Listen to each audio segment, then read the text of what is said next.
আমাদের Facebook page এবং YouTube চ্যানেলের পক্ষ থেকে আপনাদেরকে জানাচ্ছি আন্তরিক শুভেচ্ছা অভিনন্দন। আজকে আমরা অ্যাডোবি ইলাস্ট্রেটর সম্পর্কে জানব, দেখব অ্যাডোবি ইলাস্ট্রেটরের প্রাথমিক বিষয়গুলো। ভিডিওটি যদি আপনার সহযোগী মনে হয় তাহলে টাইমলাইনে শেয়ার করতে ভুলবেন না। আপনি দেখুন এবং অন্যকেও দেখার সুযোগ করে দিন। আমরা চলে গেলাম অ্যাডোবি ইলাস্ট্রেটর সফটওয়্যারে। আপনি আপনার সফটওয়্যারটি ডাউনলোড করলে এ ধরনের পপআপ আসবে, সেখানে আপনি ক্লিক করলেই সে অ্যাডোবি ইলাস্ট্রেটরে আপনারা প্রবেশ করতে পারবেন। অ্যাডোবি ইলাস্ট্রেটর ক্লিক করলে এ ধরনের একটি ইন্টারফেস আসবে। এখানে দেখেন দুটা বিষয় আছে, ক্রিয়েট নিউ এবং ওপেন, এবং এখানে মেনু বারে দেখেন কতগুলো অপশন রয়েছে, সেগুলো আমরা যখন পরবর্তীতে কাজ করব তা আপনারা দেখে নেবেন ধাপে ধাপে। এখানে তিনটি বিষয় রয়েছে। হোম মানে তো বুঝতেই পারতেছেন এটার প্রাথমিক পেজ, ক্রিয়েট নিউ এবং ওপেন, এই দুইটা বিষয় আগে আমরা বুঝি। ক্রিয়েট নিউ মানে আমরা যখন নতুন কোনো ডকুমেন্ট তৈরি করব তখন আমরা ক্রিয়েট নিউয়ে ক্লিক করে আমরা পরবর্তী ধাপগুলি দেখব। আর ওপেন তখনই আমরা ব্যবহার করব যদি কোনো একটি প্রজেক্ট আমরা ওপেন করতে চাই, ওই ক্ষেত্রে ওপেনে ক্লিক করে ওই প্রজেক্টটিকে আমরা নিয়ে আসতে পারব। প্রথমে আমরা চলে যাই ক্রিয়েট নিউয়ে। ক্রিয়েট নিউয়ে ক্লিক করলে এ ধরনের একটি পপআপ আসবে। সেই পপআপে আমি রিসেন্টলি যে সকল নিয়ে এই মাপ নিয়ে বা ইঞ্চি নিয়ে আমরা কাজ করেছি সাজানো রয়েছে। আপনারা যখন প্রিন্ট অপশনে ক্লিক করবেন তাহলে দেখতে পারবেন যে আসলে কোন কোন প্রিন্টে সেই কাজগুলো করা যায়। এখানে দেখেন লেটার সাইজ আছে, A4 সাইজ আছে, প্রিন্ট লার্জ আছে, লিগ্যাল সাইজ আছে, A3, B4, B5 বিভিন্ন সাইজ রয়েছে। তা আপনার যে সাইজটি দরকার, ধরেন আমরা যদি কোনো ডিজাইন A4 করতে চাই তাহলে আমরা A4 ক্লিক করব। A4 ক্লিক করার এদিকে দেখেন আমরা যদি ডান পাশে লক্ষ্য করি, দেখেন এখানে কতগুলো বিষয় রয়েছে, যে ওয়াইড হাইট মানে কি? প্রশস্ত, আর হাইট মানে উচ্চতা।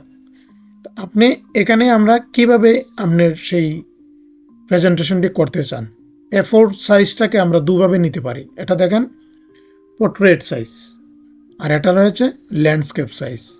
আমরা দুইভাবেই কিন্তু A4 সাইজকে নিতে পারি। আমরা এখানে দেখেন আরেকটা বিষয় আছে পয়েন্ট। সেই পয়েন্টে যদি ক্লিক করি আরও কতগুলো মিটার স্কেল এখানে রয়েছে, pixel, point, picas, inches, feet. আপনার যে মাপটা দরকার সেই মাপ অনুসারে আপনি আপনার প্রজেক্টটা তৈরি করে নেবেন। তা আমরা যদি এখানে ইঞ্চিসে ক্লিক করি, দেখেন আমাদের A4 সাইজের যে ইঞ্চিটা আমরা সকলেই জানি যে 8.26 এবং হাইট হচ্ছে 11.69, সেটা হচ্ছে A4 এর সাইজ দিয়ে আমরা যদি লম্বালম্বিভাবে ডিজাইনটি করতে চাই তাহলে এখানে ক্লিক করব, আর যদি আমরা আড়াআড়িভাবে করতে চাই তাহলে এখানে ক্লিক করব। সেই দুইটি বিষয় আমরা এখান থেকে চয়েস করে নিব, আমাদের যেটা প্রয়োজন হয় সেটা। এদিকে দেখেন রয়েছে আর্টবোর্ডের বিষয়টা আপনারা এখন বুঝবেন না, আমরা যখন পরবর্তীতে যাব তখন বুঝতে পারবেন। এখানে দেখেন এটা হচ্ছে ব্লিড বিষয়টা হচ্ছে আমরা যখন কোনো ডিজাইন তৈরি করে প্রেসে পাঠাবো, প্রেসে কিন্তু ওই ডিজাইনটাকে কাটবে বিভিন্ন সাইজে। সেই কাটাটা যেন আমাদের ডিজাইন নষ্ট না হয় সেজন্য আমরা এখানে ব্লিড ইউজ করি। সেই ব্লিডের একটা স্ট্যান্ডার্ড মাপ রয়েছে, সেই স্ট্যান্ডার্ড মাপটি হচ্ছে 0.125 ইঞ্চিস দিয়ে আমরা যদি এখানে লিঙ্কে ক্লিক করে দিই তাহলে দেখেন চারপাশেই টপ, বটম, লেফট এবং রাইটে আমরা 0.125 ব্লিড রেখে দিয়েছি, যা আমাদের পরবর্তীতে প্রিন্টের ক্ষেত্রে কাজে লাগবে।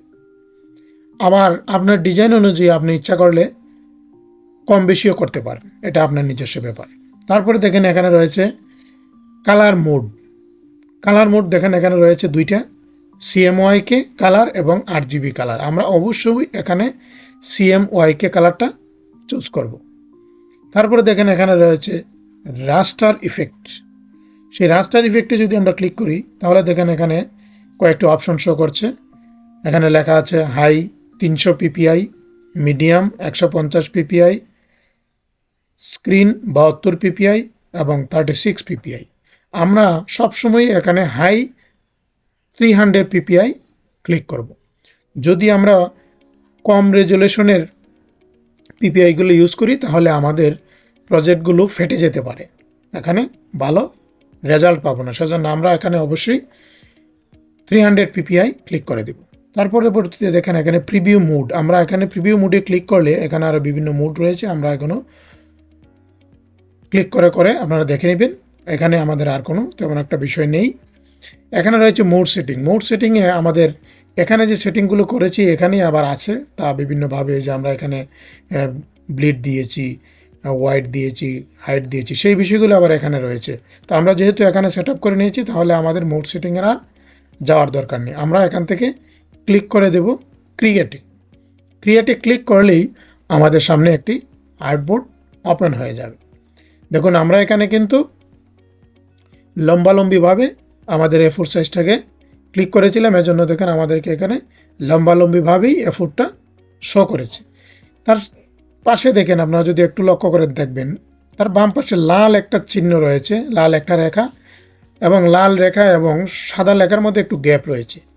সেই গ্যাপটি হচ্ছে ব্লিড, যা আমাদের প্রিন্টিংয়ের ক্ষেত্রে কাজে লাগবে। আমাদের মেইন ডিজাইনটি হবে এখানে যে সাদা অংশটা রয়েছে আর্টবোর্ড, ওই যে আমরা এখানে লিখেছিলাম না প্রথম দিকে যে আর্টবোর্ড, সেটি হচ্ছে আমাদের কাঙ্ক্ষিত আর্টবোর্ড। আবার বুঝতে পারলাম। এখন দেখেন আমরা এখানে 1 ক্লিক করেছিলাম, সেজন্য আমাদেরকে এখানে একটা আর্টবোর্ড নিয়েছে। আমরা ইচ্ছা করলে এখান থেকে যদি নিউয়ে ক্লিক করে আমরা যদি আবারও যাই আগের জায়গায়, আমাদের A4 সব কিছু ঠিক রেখে আমরা যেখানে এই যেখানে আর্টবোর্ডের সংখ্যা যদি আমরা বাড়িয়ে দিই, ধরেন আমরা এখানে 4টা আর্টবোর্ড ক্লিক করলাম, সেম সব কিছু রেখে এখানে দেখেন আমরা লম্বালম্বিভাবে দিয়েছি, দিয়ে যদি আমরা ক্রিয়েট দিই দেখেন আমাদের 4টা আর্টবোর্ড শো করবে। দেখেন প্রতিটা আর্টবোর্ডের পাশেই কিন্তু ব্লিড রয়েছে। আমরা এভাবেই মূলত অ্যাডোবি ইলাস্ট্রেটরে কাজগুলো করে থাকি।